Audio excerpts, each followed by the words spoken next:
Amici del canale, benvenuti nel nostro nuovo studio di registrazione. Voilà! L'abbiamo arredato apposta per voi, speriamo vi piaccia. Se non vi piace ce ne faremo una ragione, fatecelo sapere nei commenti. È arrivato il momento di svelarvi il nostro prossimo viaggio. Abbiamo deciso quest'anno, per i 40 anni di Stefano, di ritornare negli Stati Uniti. Partiremo da San Francisco e scenderemo lungo tutta la costa fino ad arrivare a Los Angeles. Un volo oltreoceano va organizzato bene e noi ci appoggiamo alla nostra agenzia di fiducia qui a Lecco. Sono previste 3 tappe lungo il percorso, abbiamo noleggiato un'auto per spostarci in questi circa 700 km. Faremo una notte a Carmel by the Sea, un piccolo paesino sulla costa. Scenderemo fino a Santa Barbara, passando per tutto il Big Sur e Monterey. Giungeremo infine a Los Angeles, tappa per la quale ci siamo già stati ma ci siamo innamorati. Ci fermiamo anche lì 2 notti. Cosa fondamentale prima di partire negli Stati Uniti? Oltre a prenotare l'aereo e prenotare gli alberghi, è fondamentale avere il visto. Per entrare negli Stati Uniti bisogna fare l'ESTA, si fa anche in maniera autonoma. Basta accedere al sito ufficiale del governo degli Stati Uniti e vediamo assieme come si fa. Accedendo in Google andiamo a cercare ESTA. Ok, attenzione, qui troverete Più siti che vi fanno entrare per poter fare l'ESTA.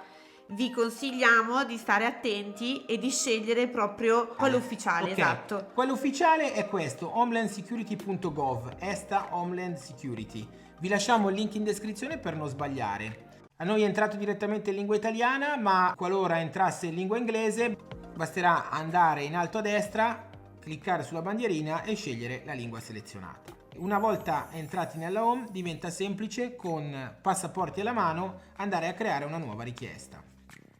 Domanda individuale, c'è un disclaimer iniziale, dobbiamo confermare di aver letto e compreso le informazioni fornite sopra, anche perché se non confermate non andate avanti. Travel Promotion Act of 2009, confermiamo e poi si va su seguente.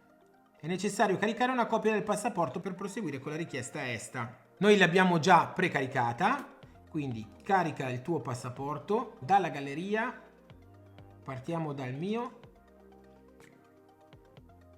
Una volta controllato, aggiunge la mia richiesta.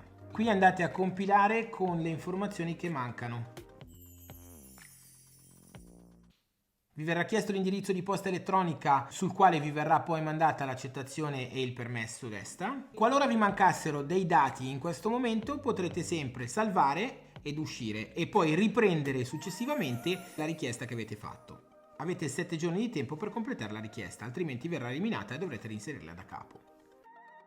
Vi viene rifatto un check delle informazioni più importanti, quelle asteriscate, e si fa procedi. Il sistema ti dice ti invieremo con un codice di 4 cifre per verificare, ok, se il tuo indirizzo è corretto. Ok, andiamo a verificare a questo punto se è arrivato. Io l'ho già ricevuto, lo vado ad inserire dentro qui. Inoltre codice. L'indirizzo è stato verificato, la tua richiesta è stata salvata, puoi continuare con la procedura. Ok, ora andiamo a inserire le informazioni personali. Informazioni di contatto del richiedente. Social media sono facoltativi. Genitori, si prega di elencare i nomi dei genitori negli appositi spazi a destra. A tutti i richiedenti si pone l'obbligo di compilare questa sezione. Viene chiesto se siamo un datore di lavoro, viene chiesta la sede lavorativa. Una volta inserite anche le informazioni sulla professione, procediamo con seguente.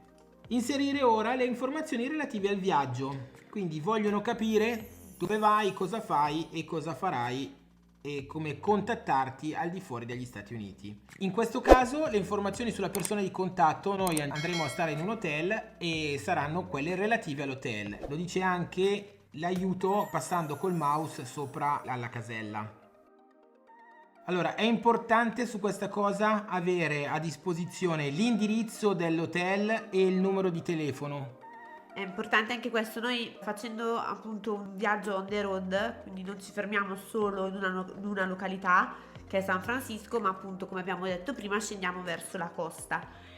L'importante è indicare il primo hotel dove si arriva, quindi noi abbiamo indicato quello di San Francisco. Basta cliccare su sì e viene ricopiato e utilizzato l'indirizzo uguale a quello sopra elencato.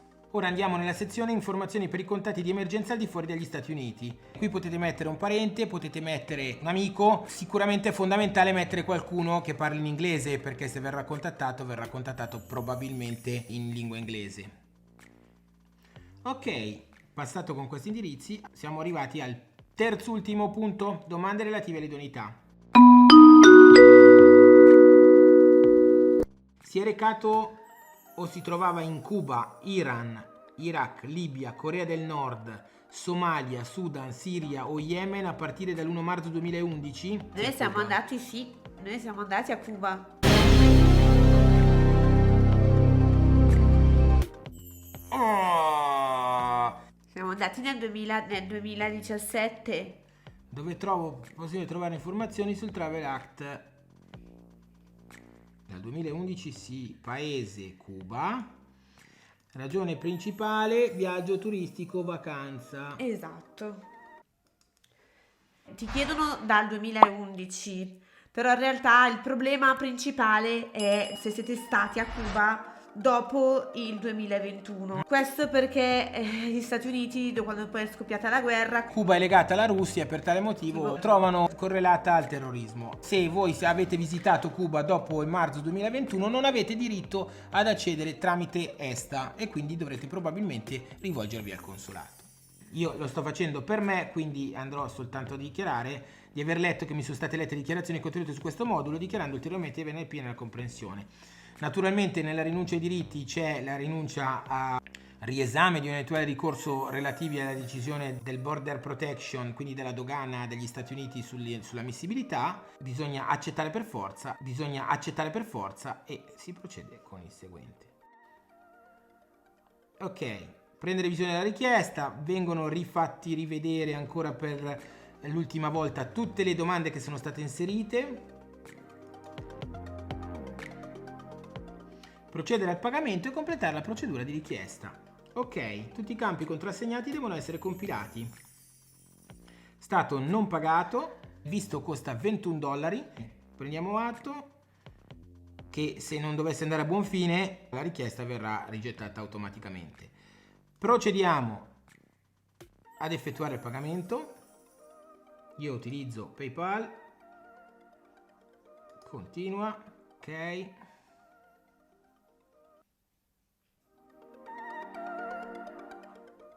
Esattamente.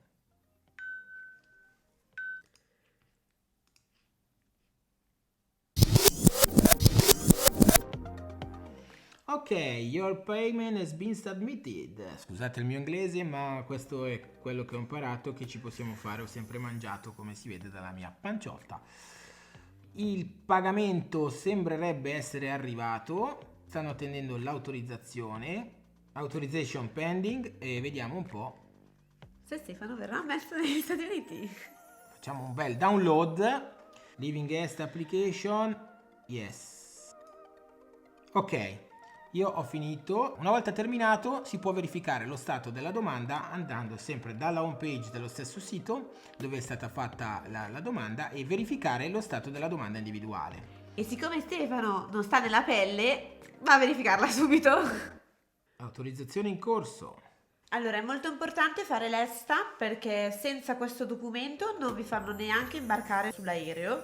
Quindi è molto importante averlo ed è molto importante farlo qualche mese prima, in modo tale che si è sicuri che facciano in tempo a darvi l'autorizzazione per poter poi entrare effettivamente negli Stati Uniti. O se ci fosse qualche altro problema avete il tempo per contattare ambasciata e non rischiate di perdere voli. Ok, il video è terminato. Speriamo di esservi stati di aiuto nella compilazione dell'ESTA. È una cosa che è fattibile tranquillamente, come avete visto ci si impiega 5 minuti, però è importante dedicare il tempo necessario. Bene, se il video vi è piaciuto, se avete la necessità di vedere qualche video relativo a come si fa a fare un qualche cosa prima di partire, fatecelo sapere nei commenti qui sotto. O se avete comunque anche altre informazioni da chiedere per quanto riguarda sia l'ESTA o comunque magari anche il viaggio sugli Stati Uniti, fatecelo sapere. Vi ricordiamo il nostro sito internet bestiviaggidibeatricestefano.weebly.com e di seguirci su tutti i nostri canali social, Instagram e Facebook.